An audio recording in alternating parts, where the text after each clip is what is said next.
The meteors came without warning, tearing through the thin atmosphere of Pyros like angry hornets. Owen Hayes gripped the control panel of his survey ship as another impact shook the hull, sending sparks flying from the navigation console.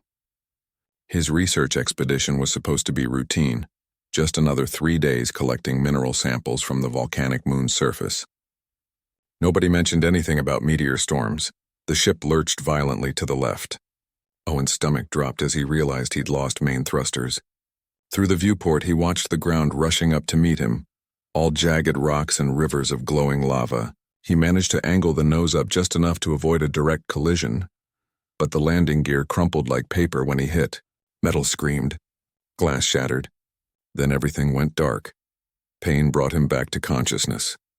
His right leg was pinned under a collapsed beam, and something warm was trickling down his face.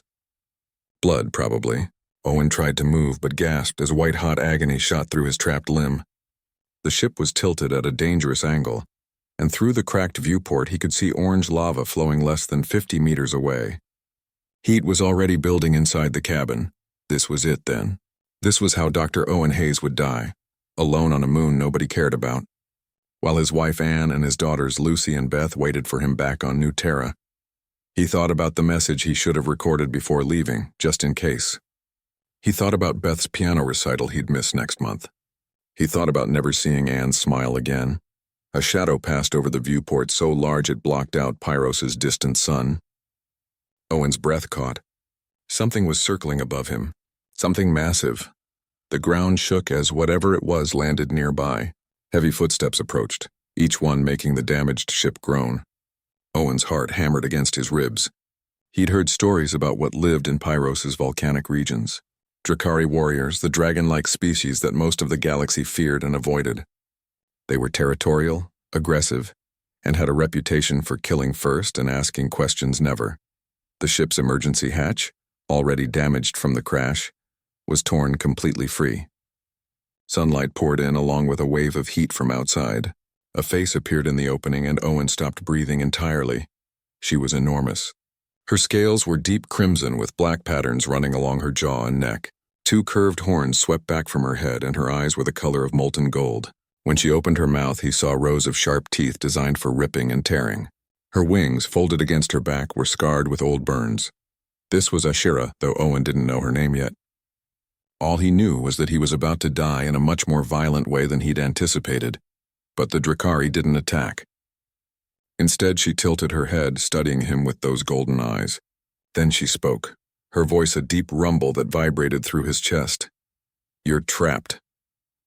Owen could only nod, too shocked to form words. "The lava flow will reach this location in approximately 15 minutes. She stated it as simple fact, not a threat. "I'm going to pull you out. It will hurt." Before Owen could respond, she reached into the ship with one massive clawed hand. He flinched, expecting pain, but her movements were careful, almost delicate. She gripped the beam, pinning his leg, and lifted it as easily as if it weighed nothing. Owen bit back a scream as his leg came free. Through the haze of pain, he felt her other hand slide under his back. Supporting him, "I've got you," she said. And then she was lifting him out of the wreckage, cradling him against her chest as if he were a child. Her scales were warm, almost hot to the touch, but not burning. He could feel her heartbeat, slow and powerful like a drum. She spread her wings and launched into the air. Owen had never flown without a ship before. The sensation was terrifying and exhilarating at once. Below them, the lava flow reached his crashed vessel and began consuming it. If she had arrived even 5 minutes later, he would have been cooked alive. "Why?" Owen managed to gasp out. "Why did you save me?" Ashura glanced down at him, her expression unreadable. "You're asking why I didn't let you die? Your people. Everyone says Drakari hate other species." Something flickered across her face. It might have been amusement or maybe sadness. "Everyone says many things. Most of them are wrong." She adjusted her grip on him slightly, more gently than he would have thought possible. "There's a medical station 20 kilometers north. Try not to die before we get there. I didn't pull you from burning wreckage just to have you bleed out on me." Owen wanted to laugh, but it came out as a cough. "I'll do my best." "Good. What's your name, human?" Owen Hayes. "I'm Ashra." She beat her wings harder, gaining altitude. "You're going to be fine, Owen Hayes, I promise." And somehow, despite everything he'd heard about Drakari, Despite the pain and the fear and the impossibility of the situation, Owen believed her. The medical station appeared in the distance. A cluster of prefabricated buildings nestled against a cliff face. Ashra descended smoothly, and other species scattered at the sight of her. She paid them no attention, carrying Owen straight through the main entrance and bellowing for a medic. As consciousness started to slip away again, Owen's last thought was how strange it was that the most dangerous-looking being he'd ever met had turned out to be his salvation. Owen woke to the smell of antiseptic and the quiet hum of medical equipment.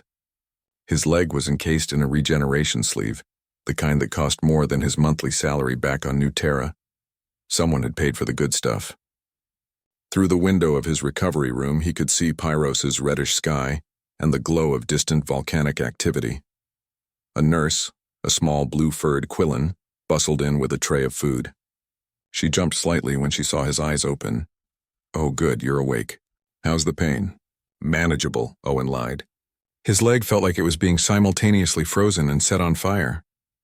"The Drakari woman said you'd probably say that. She left instructions that you're to receive the strong medication whether you admit to hurting or not." The nurse's ears twitched with what might have been amusement. "She's been here every day for the past week, you know." "A week?" Owen tried to sit up and immediately regretted it. "Easy now. Yes, a week. You had a concussion, 3 cracked ribs, and your leg was badly crushed. You're lucky she found you when she did." The nurse helped him adjust his position. "She's outside in the garden. Refuses to leave. Says she wants to make sure her rescue wasn't wasted." After the nurse left, Owen stared at the ceiling and tried to process that information. A Drakari warrior had been visiting him daily for a week. That didn't match anything he'd read about their species in his xenobiology texts. The next morning, Ashra appeared in his doorway. She had to duck to fit through it, and her wings scraped against the frame. In the medical station's soft lighting, Owen could see her more clearly than during the rescue. The scars on her wings looked old, like burn marks that had healed years ago.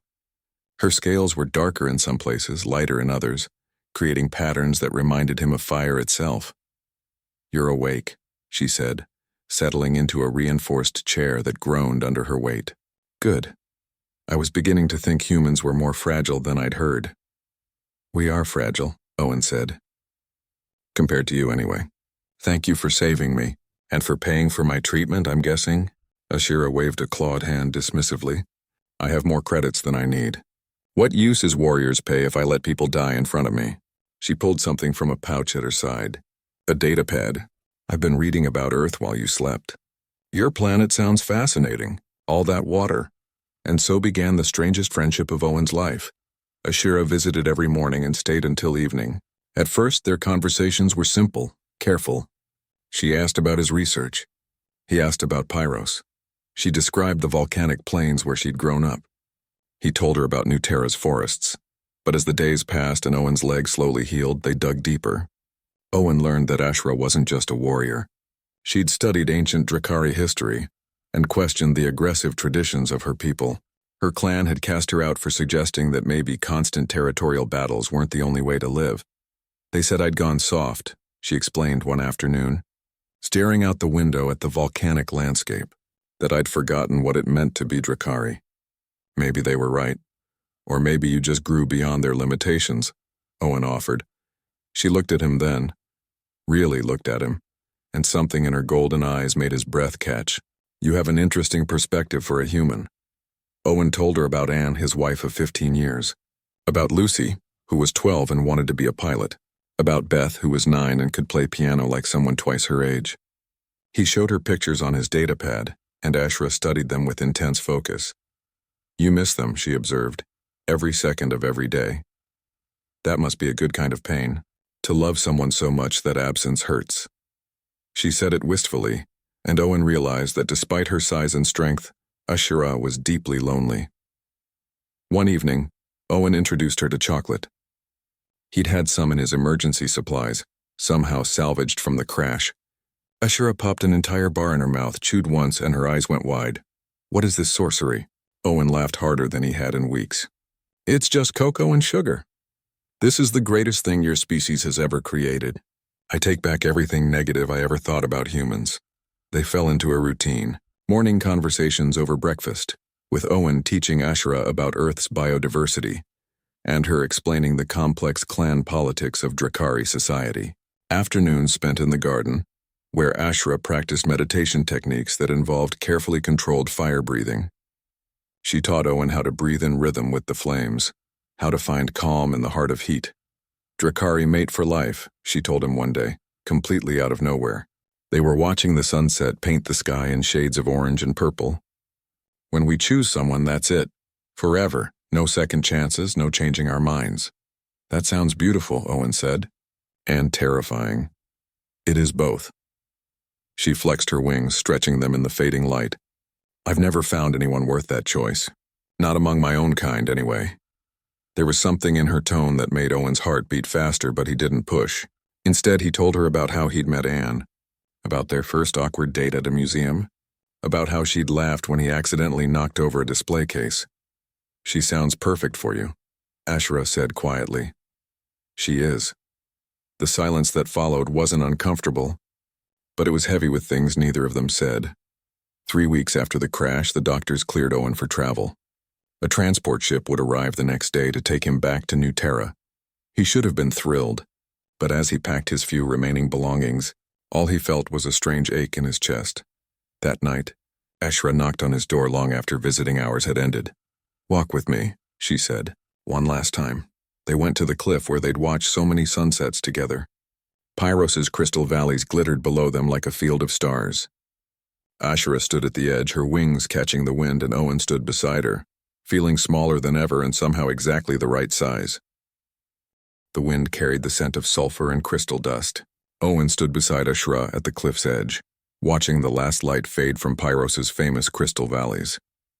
The formations below glowed with their own internal luminescence, turning the landscape into something from a dream. In all his travels as a xenobiologist, he'd never seen anything quite like it. I wanted to show you this before you left, Ashura said. Her voice was quieter than usual, almost hesitant. The crystals only glow like this twice a year, when the volcanic activity peaks and heats them from below. It's incredible, Owen breathed. And it was. Thousands of crystalline structures pulsing with soft blue and green light, like a living heartbeat made visible. Ashura folded her wings close to her body. Owen had learned that this meant she was feeling vulnerable, though most people wouldn't recognize it. They'd think she was preparing to attack.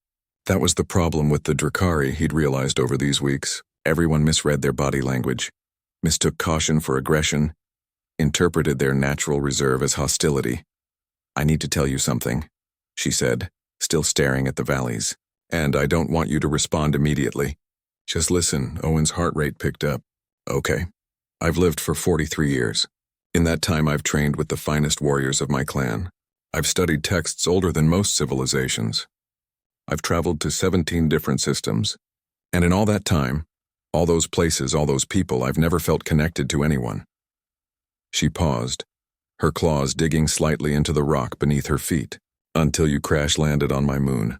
Ashura, let me finish. Her wings twitched. Drakari don't make friends easily. We're taught from hatching that other species are inferior, that connections outside our kind are weakness. But these past 3 weeks talking with you, learning from you, teaching you our meditation practices, it's been the first time I've felt like myself, like who I was meant to be before my clan tried to shape me into something else. Owen wanted to say something, anything, but he'd promised to listen. His throat felt tight. You talk about your wife with such warmth, about your daughters with such pride, and I understand that what you have with them is complete. You don't need anything or anyone else. I respect that. I admire it, actually. She finally turned to look at him, those golden eyes catching the reflected glow from the valleys below. But I have to say this just once or I'll regret it forever. The silence stretched between them. In the distance, one of Pyros' volcanoes rumbled, sending up a plume of ash that painted the sky. If you weren't married, Ashura said, each word careful and deliberate, I'd give you my number. Owen felt like all the air had been sucked from his lungs. The confession hung in the space between them, both absurd and achingly sincere. A Drakari warrior, one of the most feared species in the known galaxy, was telling him that in another life, in different circumstances, she would have wanted something more. I know it's impossible, she continued, looking back at the valleys. Even if you were single, even if you felt the same way, the galaxy isn't ready for something like that. Humans and Drakari together, they'd call it scandal at best, perversion at worst. Your people would reject you. Mine would kill me for dishonoring the species. Her laugh was bitter. But in my culture, we believe in speaking truth even when it costs us. Especially when it costs us. So there it is, the truth. Owen's mind raced through 1,000 possible responses. He could downplay it, make a joke. Pretend she hadn't just ripped her heart open and laid it at his feet. But Ashura deserved better than that. She deserved honesty to match her own. You're right, he said finally. The galaxy isn't ready. Hell, I don't know if I'd be ready. Even if circumstances were different. What you're talking about, it's beyond anything I've ever considered. Humans and Drakari were so different, not just physically, but culturally, psychologically. The challenges would be enormous. He saw her wings droop slightly, saw the resignation settling over her features, but he wasn't finished. And yet, Owen continued, I'm going to miss you more than I've missed anyone outside my family. These 3 weeks have changed how I see the universe. You've changed how I see it. I came to Pyros thinking I understood xenobiology, that I'd cataloged and categorized everything important. But you can't catalog connection. You can't categorize what it means to be seen by someone, really seen, maybe for the first time. Ashura's head turned sharply toward him. If I weren't married, Owen said, his voice steady despite the emotions churning in his chest. If I'd met you at a different time in my life, I think I would have been terrified of what I felt. And I think I would have wanted your number anyway. The wind picked up, carrying ash and crystal dust between them. Below, the valleys pulsed with light, oblivious to the moment unfolding above. But you are married, Ashura said. Not a question, just acknowledging reality. I am. And I love Anne with everything I have. She's my best friend, my partner, the mother of my children. That doesn't diminish what's happened here, though. This friendship, this connection, it's real. It matters. Just because it can't be romantic doesn't make it less valuable. Humans have such complicated hearts, Ashura murmured. Drakari are simple. We love once, completely, or not at all. Your species can hold multiple forms of love simultaneously. It's beautiful and confusing. Welcome to being human. Owen managed a small smile. We're confused most of the time, too. They stood in silence as full darkness fell and the crystal valleys blazed brighter. Somewhere in the distance, a transport ship's engines hummed, preparing for tomorrow's departure. Owen thought about Anne waiting for him on New Terra, about his daughters and their routines and the life he'd built. He thought about how he'd explain Ashura to them, this warrior who'd saved his life and become something he had no name for. Will you keep in touch? Ashura asked. Or is it easier to make a clean break? I don't know, Owen admitted. Part of me thinks distance would be simpler, but the rest of me can't imagine not knowing how you're doing, not hearing about your adventures. I'm joining an interspecies coalition, peacekeeping work in the frontier sectors. Dangerous probably, but it feels right. Using my strength for something besides clan battles, that suits you. Owen. She looked at him one more time, and in her eyes he saw acceptance, sadness, and something that might have been hope. Thank you for being honest with me, for not diminishing what I said. Thank you for saying it, for trusting me with it. The moment stretched, then gently released. They walked back to the medical station together in comfortable silence. Two beings from different worlds who'd found an impossible friendship in the light of crystal valleys and the shadow of volcanoes. Tomorrow Owen would board his transport and return to his life. But tonight he stood on an alien moon with a dragon warrior who'd offered him something precious and understood when he couldn't accept it. Some connections transcend possibility, existing in the space between what is and what might have been, and that Owen realized was its own kind of perfect. 6 months had passed since Owen left Pyros, but the memory of crystal valleys and golden eyes followed him through every day. He threw himself into his work at the Xenobiology Research Center on New Terra, cataloging samples and writing papers that felt increasingly hollow. His colleagues praised his latest study on volcanic moon ecosystems. None of them knew the real reason he could describe Pyros in such intimate detail. At home, Lucy was preparing for her pilot certification exams, filling the house with aerodynamics charts and flight simulation recordings. Beth's piano playing had grown even more beautiful, complex pieces that made Anne's eyes water with pride. Owen should have been happy. He had everything he'd ever wanted, the life he'd chosen, the family he loved. So why did he feel like part of him was still standing on that cliff, watching the sunset with someone he couldn't have? Anne noticed. Of course she did. 15 years of marriage meant she could read his silences like other people read books. One evening, after the girls had gone to bed, she found him in his study, staring at a holographic map of the frontier sectors. "You've been somewhere else for months," she said, not accusingly, just stating fact. She sat in the chair across from his desk, the same one where they'd made countless decisions together. "Are you going to tell me where?" Owen's first instinct was to deflect, to claim he was just stressed about work. But Anne deserved better than lies. She'd always deserved better. "I met someone on Pyros," he said quietly. "The Drakari warrior who saved me. Her name is Ashura." Anne's expression didn't change. "Okay, tell me about her." So he did. Everything. The crash, the rescue, the 3 weeks of recovery and conversation. The meditation lessons and the chocolate and the way Ashura had made him see the universe differently. The confession on the cliff and his own confused response. He left nothing out, even the parts that made his voice shake. When he finished, Anne was quiet for a long moment. Owen braced himself for anger, for hurt, for accusations. Instead, she reached across the desk and took his hand. "Did you fall in love with her?" "I don't know," Owen said honestly. "I love you. That's never changed, not for a second. But what I felt, what I feel for Ashura, it's something I don't have words for. It's not romantic, exactly. But it's not just friendship either. It's like she saw parts of me that I'd forgotten existed. And she told you she wanted more. She said if I wasn't married, she'd give me her number, which, given Drakari culture and the way they mate for life, was basically a proposal." Owen rubbed his face. "I told her the truth, that the galaxy wasn't ready, that even if circumstances were different, it would be impossible. But Anne, I can't stop thinking about her, about who I was when I was with her. And I feel guilty every single day because I shouldn't be feeling this way. I'm married. I have you and the girls. I should be satisfied." Anne squeezed his hand. "Owen, love isn't a finite resource. Having feelings for someone else doesn't erase what we have. You're allowed to care about people, to form deep connections, even ones that complicate your life." She paused. "I'm not saying I'm not hurt. Part of me is. But I also know you. You're loyal to your core. You came back. You're being honest with me now. That matters more than the feelings themselves. You're not angry?" "I'm processing," Anne said carefully. "Ask me again in a week and I might be furious. But right now I'm just trying to understand. Did you want to stay with her?" "No, maybe. I wanted both somehow, which is selfish and impossible." Owen's voice cracked. "I wanted to come home to you and the girls and somehow keep that connection with Ashura too. I wanted everything. Then we'll figure it out together," Anne said. "Like we always do."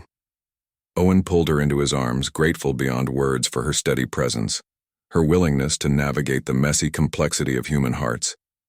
They sat like that for a long time, holding each other while the house settled into nighttime quiet around them. 2 weeks later, everything changed. Owen was in his lab, analyzing sediment samples, when his communication device vibrated with an encrypted message. Military-grade encryption, routed through 6 different relay stations. His hand shook as he opened it. The message was brief, just a data packet and a single line of text. "Your colony is in danger. Trust me." The data packet contained shipping manifests, communication intercepts, and surveillance footage. Owen's xenobiology training was useless for this kind of analysis, but he didn't need to be a security expert to understand what he was looking at. Someone was planning to sabotage New Terra's primary water processing facility. The toxin they'd chosen would be slow-acting, undetectable until it was too late. By the time symptoms appeared, millions would be affected. The attack was scheduled for 48 hours from now. Owen's first call was to Colonial Security. They listened politely, asked where he got his information, and grew cold when he mentioned it came from a Drakari source. "Sir, the Drakari are not known for their helpfulness," the security officer said. "In fact, several border incidents in the past year have involved their warriors." "Are you certain this isn't some kind of trap?" "I'm certain," Owen insisted. "She saved my life. She wouldn't lie about this. We'll investigate. But understand that we can't mobilize resources based on uncorroborated intelligence from a questionable source, especially not from a Drakari." The call ended. Owen sat in his lab, surrounded by expensive equipment and useless samples, and realized that his word wasn't enough. The colonial authorities didn't trust him, and they definitely didn't trust Ashura. He pulled up his communication device and stared at the contact information he'd saved 6 months ago, but never used. His finger hovered over the call button. If he contacted her, he'd be crossing a line he'd carefully avoided. He'd be acknowledging that the connection was still there, still pulling at him, but millions of lives were at stake. His family lived on this colony.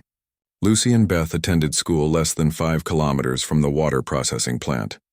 Owen pressed the button. Ashura's face appeared on the screen, and even through the holographic distortion, he could see her surprise. Behind her was what looked like a ship's cramped quarters, metal walls, and dim lighting. Owen. Just his name, but it carried weight. 6 months of silence in a single word. I got your message. The colonial authorities won't listen to me.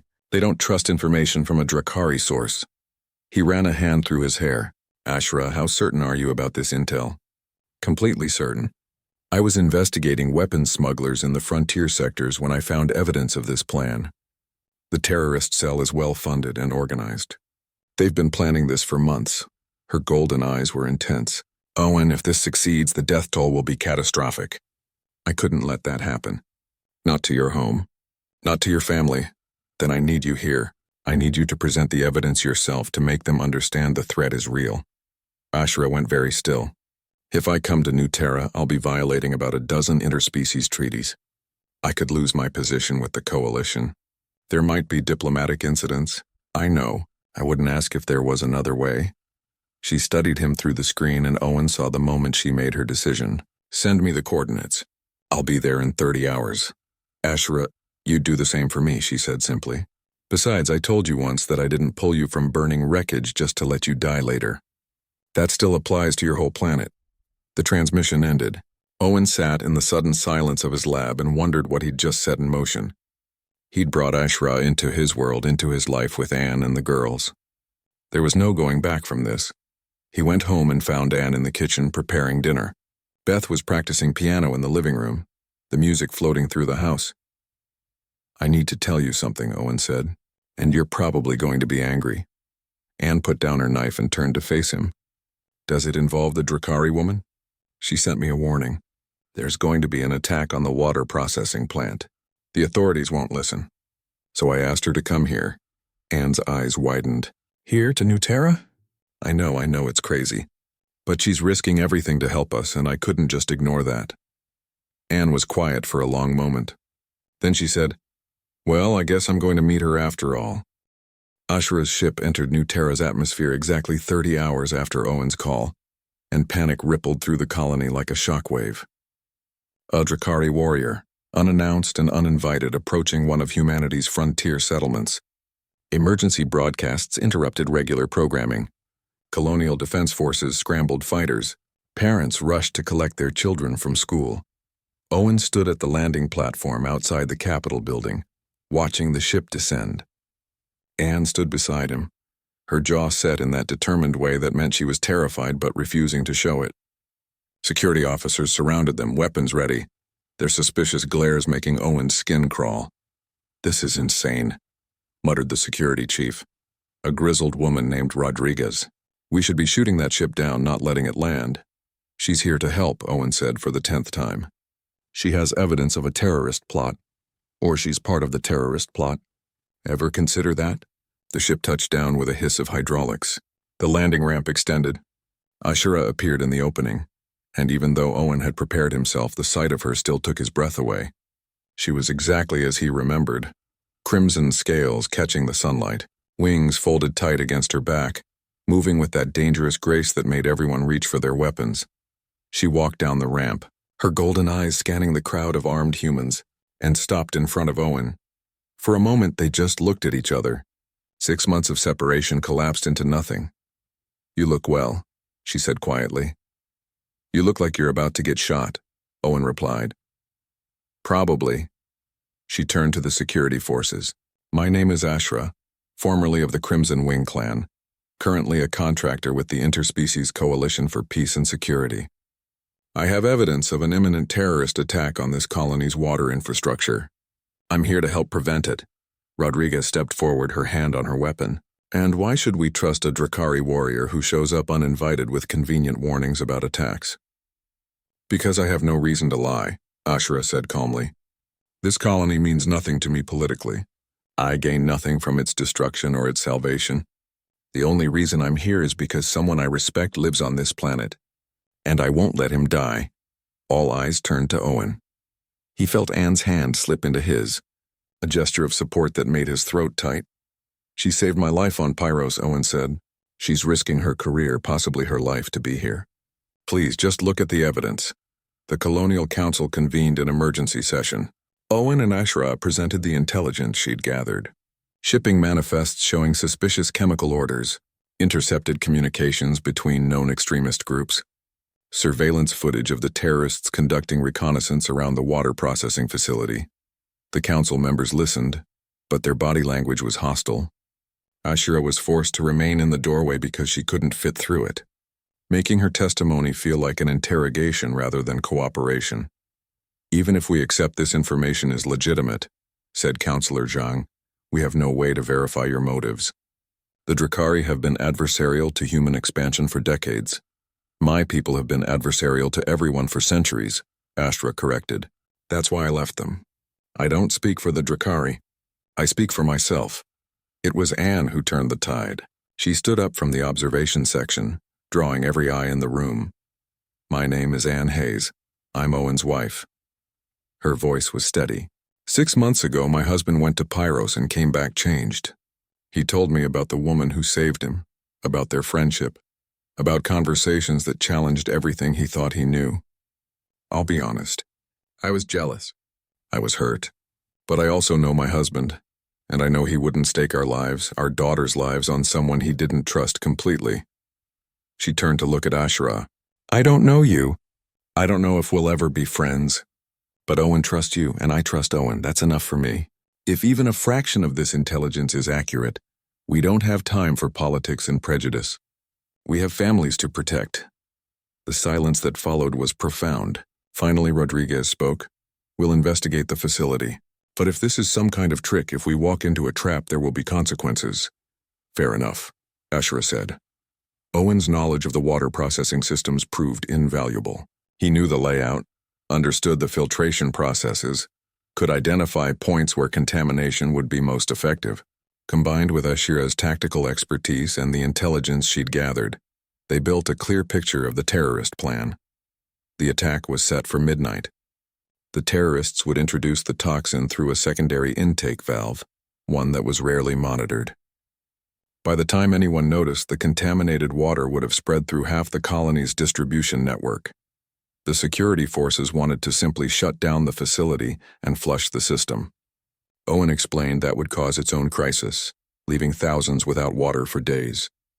Ashura suggested a different approach. Let the terrorists think they'd succeeded, then catch them in the act. Midnight found them in the processing facility's depths, surrounded by massive filtration tanks and the constant hum of water being purified. Owen crouched behind a control console, his heart hammering. Ashura was in the shadows nearby. Her scales darkened to blend with the dim lighting. A dozen security officers were positioned around the chamber. The terrorists came quietly, 3 figures in dark clothing, carrying sealed containers. They moved with the confidence of people who thought they'd already won.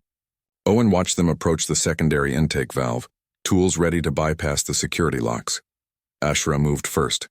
She was on them before they could react, disarming 2 with precise strikes that left them alive but unconscious. The third terrorist reached for a weapon, some kind of energy pistol. Before Owen could shout a warning, an explosion tore through the chamber.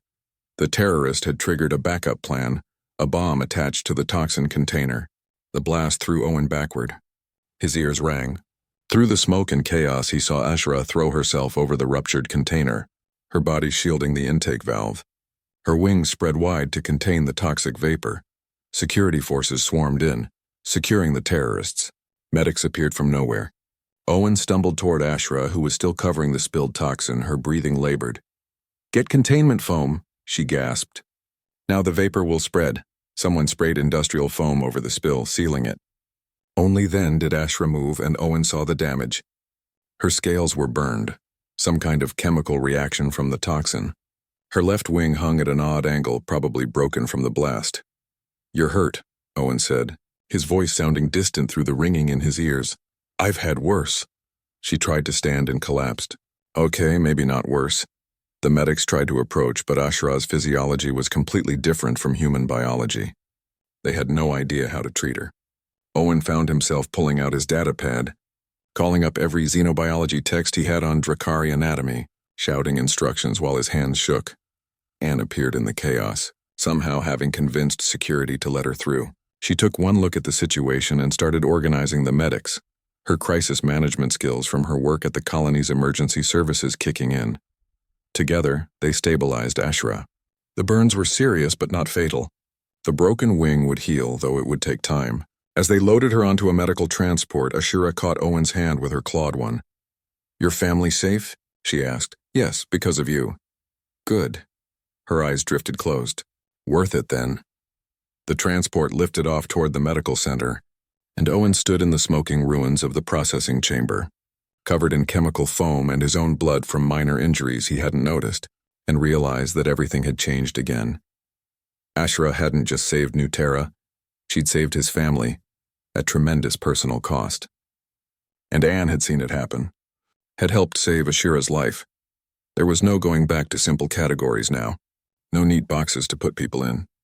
Just the messy, complicated reality of people who cared about each other in ways the galaxy didn't have names for. Recovery took longer than anyone expected.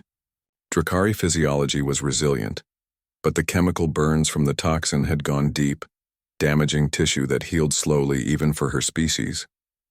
The broken wing required surgery, a delicate operation performed by a xenobiologist surgeon that Owen helped consult on.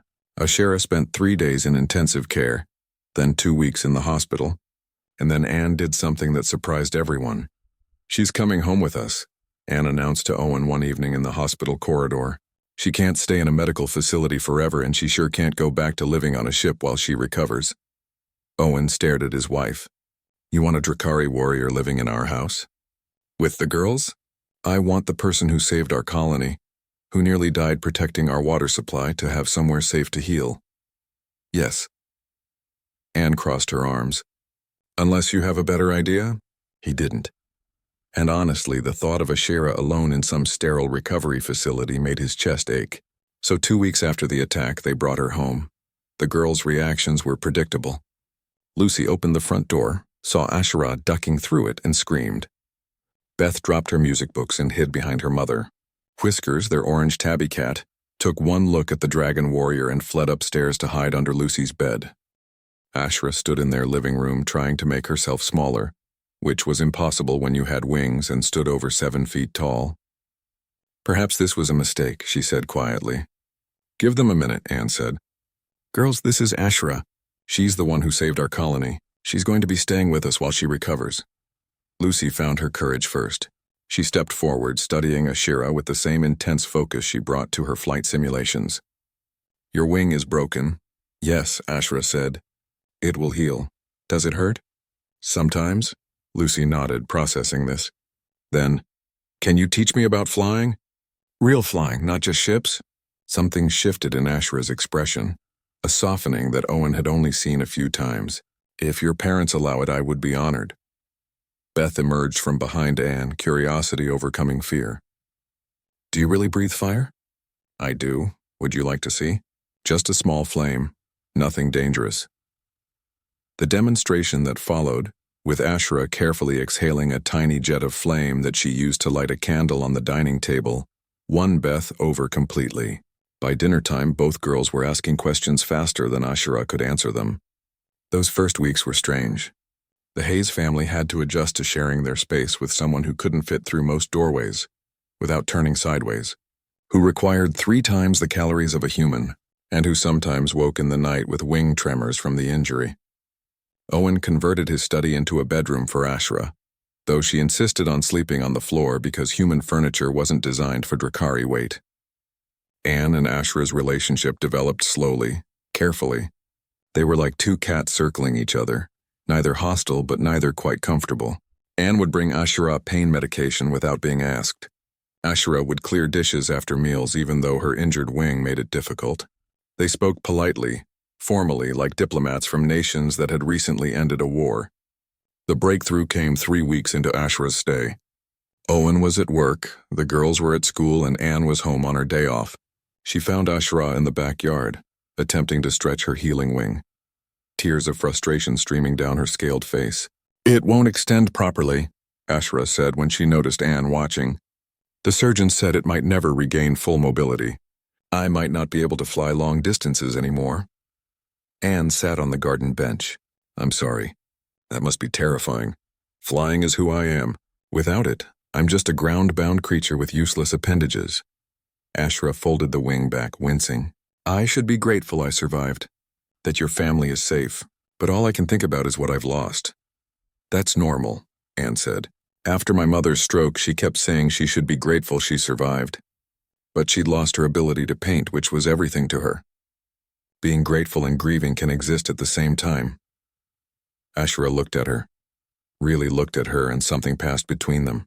An understanding, a recognition of shared experience with loss and love and the messy middle ground between them. "You don't have to like me," Ashra said quietly. "I know this situation is complicated. I know my feelings for Owen make things awkward. But I want you to know that I respect what you and he have built.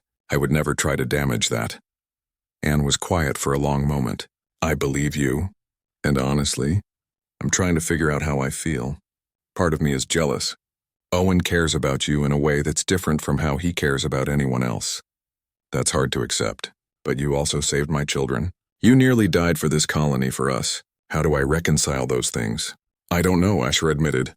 "Your species is so much better at complicated emotions than mine. We're really not. We just pretend we are." Anne smiled slightly. "Want some tea? I can't fix your wing, but I make excellent tea."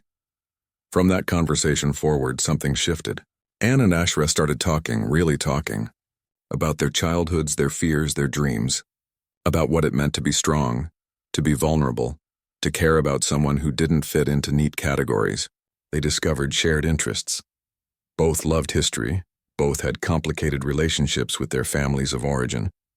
Both believed that strength meant protecting others rather than dominating them.